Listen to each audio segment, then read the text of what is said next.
double caster team, it's going to be a very tough position. Now we are going to have an Arcane Mage, which means Hirin isn't going to be controlled as much as he would be had Pooks been running Frost. So, I mean, this is a big change for this map specifically, because we talk about Wizard Cleave having such an advantage, having everyone in LOS, of course, but Hirin's going to be more mobile than he would be if the Wizard Cleave was running with that Frost.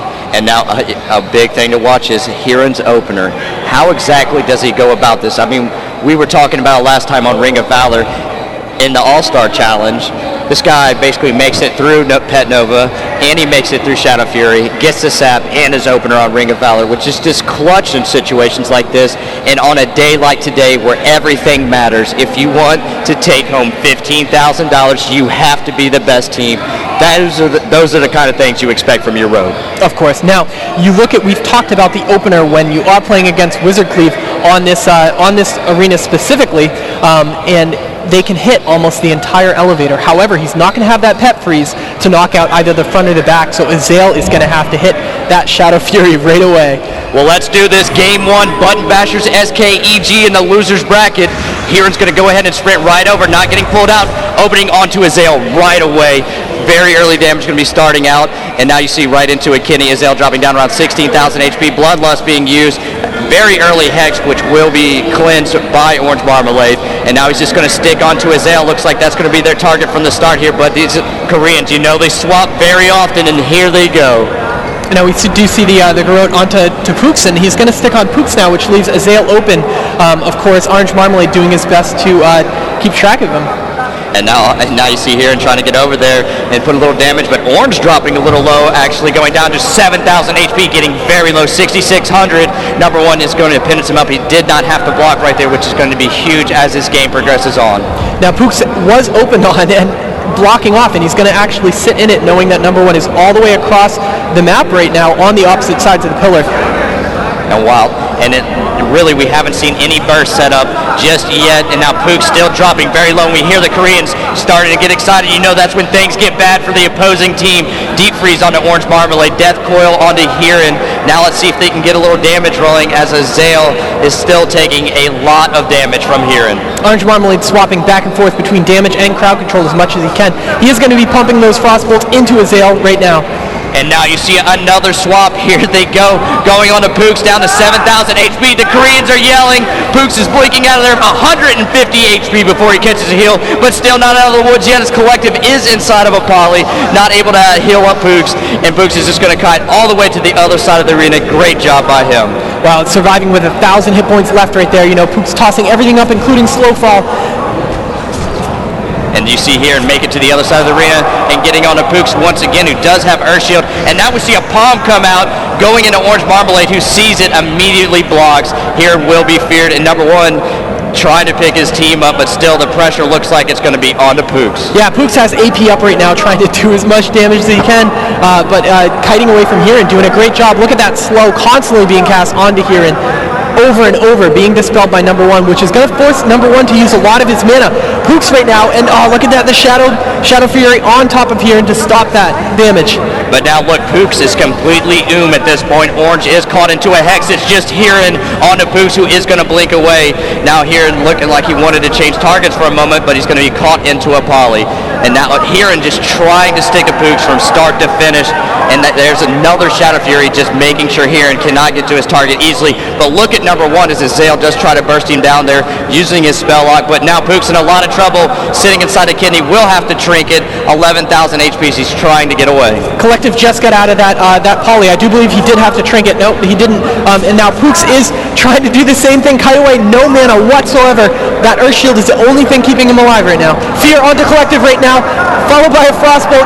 Pooks down to 2,000 hit points. No heals coming in right now, and he drops. And the Koreans do it once again, scoring a kill onto Pooks. And remember, this is where everything counts. Whatever team loses this series is out of the championship. And what a play by Pooks right there, but wasn't able to pull it out. Azael not capitalizing on the fact that Pooks was kiting everyone away, but they were playing a huge game of crowd control. Pooks ran out of mana, wasn't able to evocate whatsoever with that rogue pressure. And look at the damage. 155,000 damage coming out of Hirin. I mean, start to finish, number one was basically just trying to keep Hirin in the fight, keep him on his target, and they just ran Pooks completely out of cooldowns, completely out of mana, and even at the end, Collective was dry as well, sitting in that fear from number one while trying to get a drink off, and the Button Bashers just were able to drag this out, and really, you never saw that huge burst come out because both players of SKEG were never able to connect onto one target. We did see Azael left open a lot, but still, by himself, it's not enough. No, it isn't. And we talk about teams with the momentum switches. They kind of fell back onto their heels and had to play more of a crowd control and keep Pooks alive. So they weren't able to capitalize, turn around the damage. I mean, the damage received onto Button Bashers was around 30,000 for each of the members, and Pooks taking 150,000 damage. Now both of these teams should be queuing up immediately, as they will not be able to change up any of their comps. And honestly, the only team I do see actually trying to change anything will be SKG, as Button Bashers are notorious for sticking with RMP even when people say it does not work. And they did such a great job. A map where they could have had troubles with a Wizard Cleave, having everyone in LOS. We saw number one spreading out the fight, choosing the large pillar right at the start to use as an LOS. Okay, Button Bashers winning the last event, and now in this clutch moment where they could be knocked out of the tournament, this is the time where you have to put up here all that practice that they put into this game. This is when it matters most. It really does, and we're going to be going into the second round shortly. These players are going to be queuing back up. Does look like the tournament admins are giving them the thumbs up, the go-ahead to queue, so we'll be jumping in pretty soon. And JP, as always, filling us in with the little information that we do miss here at the commentating booth, says number one had Orange's name spelled wrong in his Dispel macro that last game, and now they are laughing about it. So even with little mistakes by pro players, they were actually able to make it through that game and win it. So everybody makes mistakes apparently, but even the Koreans. Yeah, it's little things like that. We do allow players as much time as they want on the first day to come in and set up their characters, including macros. So they really need to make sure things like that don't happen. So this being the elimination match with Button Bashers up 1-0 over SKEG, they cannot change their comps whatsoever. And now, I mean, really, when you start looking at this lineup of SKEG, do they want to try to change something up? Because the synergy between Azael and Pooks it's amazing. They play very well together, but will it be enough to topple the Koreans is the question, and do they want to try to go with something to match up against this RMP that pretty much has played against everything at this point? They really have, and I don't think that they should change quite yet. They do have another round on Ring of Valor, which could give them the momentum that they need. They need, from the second the elevator comes to the top, they need to put out pressure. That they do, and then now we'll go real quickly over the names. You've heard them plenty of times, but on SKEG we do have Pooks on Mage, Collective on Shaman, Azael on Warlock. On the side of Button Bashers, number one, the Priest, Hirin on Rogue, and the one and only Orange Marmalade on Mage. And now these guys are really close to that point of getting out of the loser's bracket. All they have to do is topple SKG, but now the question is these two complexity teams that have showed up in the top four, neither one of them look like they're going anywhere soon. So the winner of this will progress on to see the loser out of that complexity matchup, and both of those teams being scary as well. Of course, and I mean, Button Bashers played so great against Complexity Black. I mean, I don't care who wins this one. The next match is going to be very exciting. All right, let's go ahead and do this map 2 between Button Bashers and SKEG. And this comes down to the wire. You do not want to lose this series. Let's see what Hirin will do with his opener on this map. We do see an early Shadow Fury once again trying to pop him. And wow, there we go. It's going to be the Cone of Cold from Pooks that will get him out. So a little bit of a rocky start already, as number one is caught inside that poly, and he's going to go ahead and sit through it as Hirin will re-stealth. Yeah, Orange Marmalade used his Deep Freeze already onto Azael to stop that, to stop the failed opener right there. Now Pooks is going to be the person taking damage yet again from Hirin. And you see Orange Marmalade standing in the middle of the arena just pumping Frostbolts into Pooks, taking a lot of damage, and there's that Bloodlust finally. Number one caught into another poly. And now you see some Frostbolts still just being pumped into Pooks from the middle of the arena. Now Heron actually taking a little bit of damage, jumping down around 18,000 HP.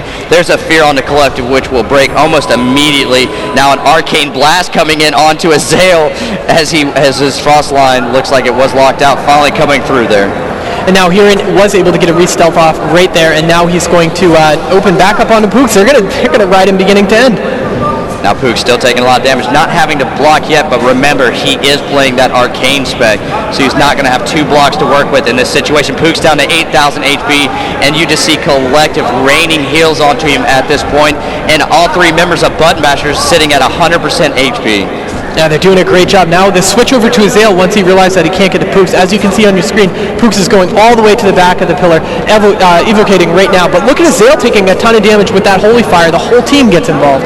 And Collective stuck in that fear. He's going to have to go ahead and switch Earthshield over to Azale while Pooks had to run out and basically reset for him, and now he's caught inside a Poly, followed by a Frostbolt. And it looks like, yes, once again, they're going to go right back to Pooks, who does go ahead and palm in right there, but still not a lot of damage being done to Button Bashers while Pooks is basically just tanking this team. Of course, Pooks has AP up right now, having to block while his AP is up. Not too good for their offensive pressure. Azale in a fear right now, sitting through it, and now he's going to will out of it once that deep freeze ends.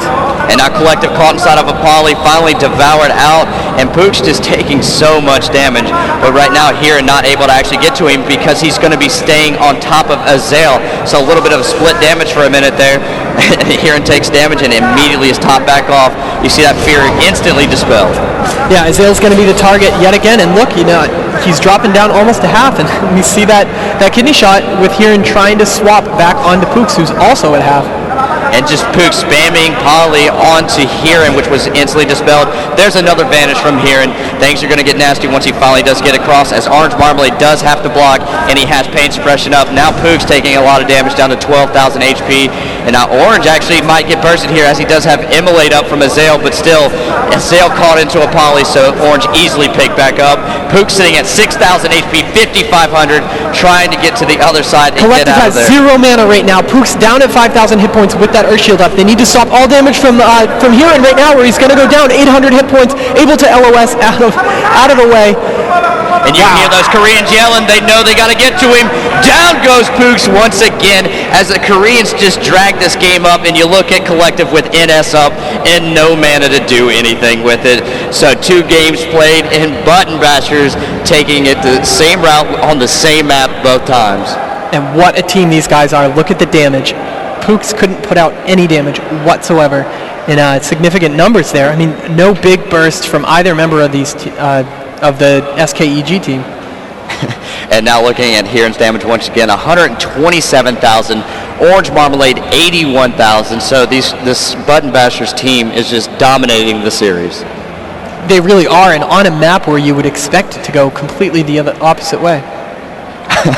JP says that Lord Neelio watching from behind here and is impressed. And it looks like these players aren't going to be making any changes. JP is saying no break right here, and that's kind of surprising to me. I would see that maybe SKEG would try something else in this situation. I don't know what they could throw at him, though. I think that they are most confident with this comp right now, with Pooks and Azale doing such a great job of playing together that we've seen in the past. And I don't know. I mean, what do they have to change? And I mean, being most confident with that comp, you just kind of have to ride it through. I mean, you got to be a little bit afraid of this Button Bashers team, especially watching them so far in the PC circuit. They're just amazing. They're always doing new things. They just play a completely different style of game. And it's nothing you can practice against, because they do play RMP a lot different than anyone we've seen on live or even in the US tournaments before.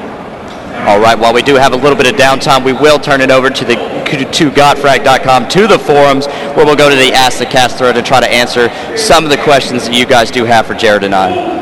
And now we're moving down, we're about to 132, and he's asking about counter-comping that we're seeing in a lot of the comps these days. Is it past the time to bring only one class to a tournament? Almost. I think if you're a team such as Button Bashers and you've been playing RMP for however many years together, sometimes you can get away with running that one versatile comp, but look at these teams showing up with Wizard Cleave now, along with a couple other specs. look at Complexity Black. Look what they've run already. They've run the Beast Cleave, they've run the Prot Warrior. I mean, they can do lots and lots of stuff with the players that they have. Flex being able to play a multitude of classes. Yeah, and you look at some of these players like Twix. He's known for only playing one class in these tournaments, but he is paired with a very diverse team alongside of him. So, yes, it is possible for someone that only plays a single class to come into these tournaments and do very well, but I think you have to pair it correctly. Exactly, and I would expect at this point that every healer at this tournament can play most of the classes very well, most of the healing classes very well. All right, and remember, just try to post any questions you have for Jared or I, and we'll go through them when we do have these little breaks as we're waiting for Button Bashers and SKEG to re-queue up for Game 3. It should be just a minute here, and we'll get these players in as we do see them seated down in the player area, and you gotta believe that these Koreans are getting pretty pumped at this point. Oh, of course. I mean, 2-0 up on a Wizard Cleave right now as RMP on the map that you would expect to go the other way, like we keep on saying, so... Oh, and there we go. It looks like the next map is going to be on Runes of Lordaeron. Now, let's talk a little bit about this map in this matchup.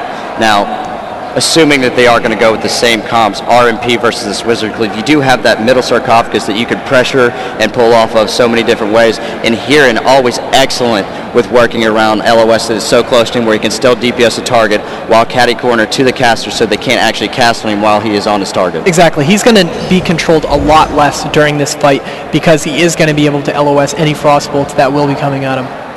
And now you see it on your screens at home. SKEG still sticking with that Warlock Mage Shaman versus Button Bashers on Rogue Priest Mage. Now, Button Bashers up 2-0 in these next two games. They're not going to be able to change their comp, so if Button Bashers are able to clean sweep here, it would be 4-0 like it's nothing against this Wizard Cleave with a standard comp in the past, RMP. We've seen it around since the very beginning of World of Warcraft as an esport. So we're going to be following number one this time. He's been doing such a great job of managing his mana exactly as long as the game lasts. I mean, he needs to get here and out of those slows when Pooks is kiting at him, and he's been doing a great job of it. Now, one quick change to note, take a look at Pooks, who does have Frost Shield up, or Ice Barrier up, so it is going to be Frost Spec here, so it will be a little different than the last few games we've been seeing. And that's a change that they needed to make. Now, it looks like they're not going to start that same time. Oh, they are going to hang way back, waiting for Hirin to get his opener because it's going to force the casters to push pretty deep at this point. The team of SKEG taking the sarcophagus in the center, and, you do see the Hellfire coming out.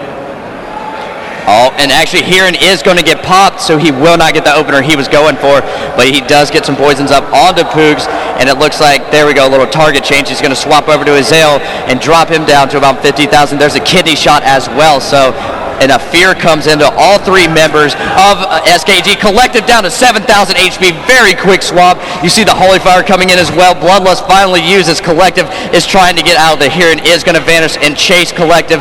Open on him once again, dropping down to 12,000 HP. There's the NS as well, so Collective out of cooldowns basically at this point. Number one actually PI'd himself so he could get more dispels off quicker, and he is going to be mana burning Collective, spamming that while he does have that quick cast from the PI. And now we've even seen a death go on Hirin as Zale and Pooks are trying to do anything they can to save Collective. And look at his mana. He's already mana tied it down to 3k HP. Orange caught into that Hex is going to go ahead and block that off. But now the pressure onto Pooks once again. He's down to around 12k HP. And you see that mind-numbing poison up on him, making his cast take that extra long time. And he's still getting very low, even playing this Frostspec. Drops down to 5k and finally blinks out of there. Collective has 2,000 mana right now. That's probably why they switched to Pooks, knowing that he's going to have to block right here. Do we see the Mass Dispel? And no, not quite yet. And Hirin's just going to wait it out because they're looking at Collective's mana. They just need to do damage. Collective going for that drink, but in comes number one. Going to get a little melee swing and make sure he does not get a tick of mana back. And exactly with that, with the water changes, knowing that he had that extra second to wait. And look, Pook's in a kidney shot right now. And wow, going from 6,000 hit points to dead instantly. Koreans say headshot, and that is going to do it. 3 games played, 3-0 at match point for Button Bashers already, just showing why they're considered such a dominating team at these tournaments. And you saw right at the beginning, we watched number one from the start, showing how offensive he can be, not only with those dispels, those holy fires, those mana burns, playing such a dynamic role in this comp. Now, after 3 games played, SKEG in a position being 1 game away from being knocked out of this tournament first. Number 1 coming up with 22,000 damage there. Collective taking so much damage there, 82,000 damage. The second they got onto him, they ran him out of mana, forced him to use his cooldowns, swapped the Earth Shield to himself, and that cost him extra mana when he did need to swap it back onto Pooks. And all of you at home that do have HD, that is one of the perfect moments where you can go back and rewind and take another look at it. Whenever they swapped over to Collective right there in the beginning, a little bit of pressure on Azael just to kind of get momentum going. And I mean, if you blinked, you would have missed it right there whenever they ended up swapping to Collective. And that's what we expected from these guys. Intense openers from Heron and quick-paced games. And not only that, never going on the same target twice. So game 4 about to start between Button Bashers and SKEG, and like we said, they're not going to be able to change their comps up. Not at all. So it's Wizard Cleave versus RMP once again. It is, and they're having problems with it, and now they have to win 4 in a row to come back. And now, do you attest to SKEG not swapping up? Like you said, they're very confident in their Wizard Cleave, but do you think they're just outskilled here individually at playing against Button Bashers? It's a scary team to play against. I mean, Button Bashers as RMP is the one team that can take down any comp with RMP right now. I mean, it would be a very tough judgment call being on that team whether you should swap, because Wizard Cleave, they can make things happen. I mean, the 1 second that they get number 1 out in the open, which he hasn't been doing whatsoever, they can swap. I mean, they have a lot of crowd control onto Heron, which they've been doing a great job with. They just haven't been capitalizing on those key moments. And we did see Wizard Cleave actually win the All-Star Challenge yesterday, but of course that is a little bit more of a fun tournament than it is serious, because these players were not allowed to play with their usual rosters. And you're talking about a completely different story whenever Button Bashers comes in with their RMP. Game 4 going to be played on Ring of Valor, and this could be it for SKEG. Maybe they can pick it up. If not, they're going to be knocked out after the first 4 games. All right, so right now, Button Bashers being up 3-0 over SKEG, this Korean team showing how well they can play RMP. They did get knocked down into the lower bracket by the huge grudge match of Button Bashers versus Complexity Black. And now, actually, after this series, we will have a short lunch break, but when we come back, we will see Complexity face off to see who will make it on to the end. But Complexity making a strong showing already. But let's take a look at Heron here as the gates are about to open. SKEG, the pressure is on. Now, Heron hasn't had a clean opener on this map quite yet how we'd want to, so let's see if he can change that a little bit. Of course, the Shadow Fury is going to be coming in right away, and doesn't hit him, but he does get Nova'd out right there. And now you see a little bit of pressure on a Pooks already, dropping him down very quickly, down to 10k HP as you see Collective out in the open trying to pick his teammate back up, but it is a lot of damage. Bloodlust already being used. Heal coming across to Pooks, but still not above 10k HP. As you see, Heron's going to go ahead and vanish and get back over. Shadow Fury comes in, giving Pooks a little bit of room to work with. It is. He's going to deadly throw him and try to stay onto him, but there's that Death Coil that is needed. Heron down to about half right now, but that Penance is going to pick him all the way back up to full. Pooks is out of the block and starting to cast and put damage back into Heron. And Collective was caught in CC there, and Pooks knew he had to block her. He might go down there.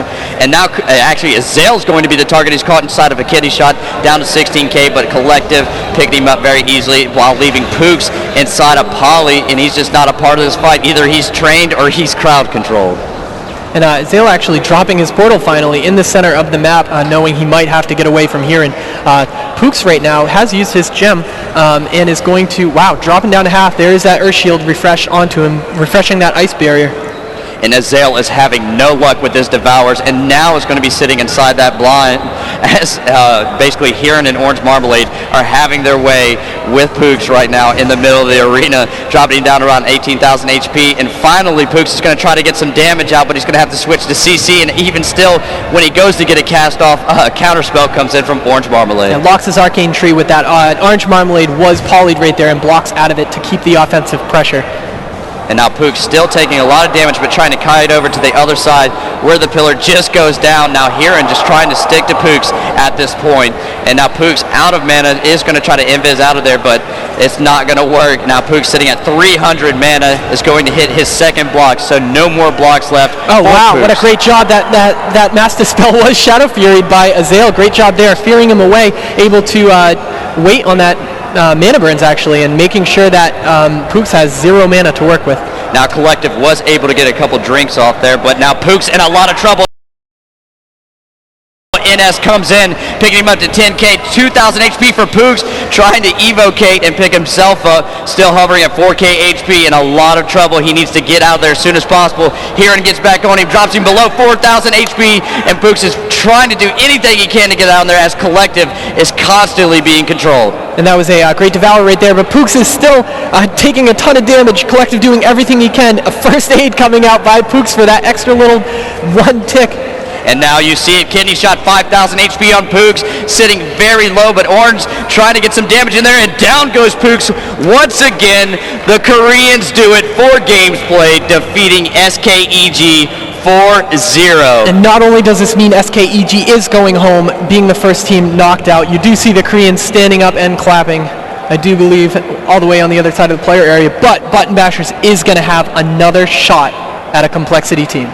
Now we are going to have our lunch break here, but coming up later, we're going to have the Complexity teams facing off. The loser of that will have to come back and face off against Button Bashers, who are still in this, but that is going to do it for SKEG. Their run here for the championship is over. So we're going to take our short break, and we'll be right back here live for the MLG 2009 PC Circuit played on HP.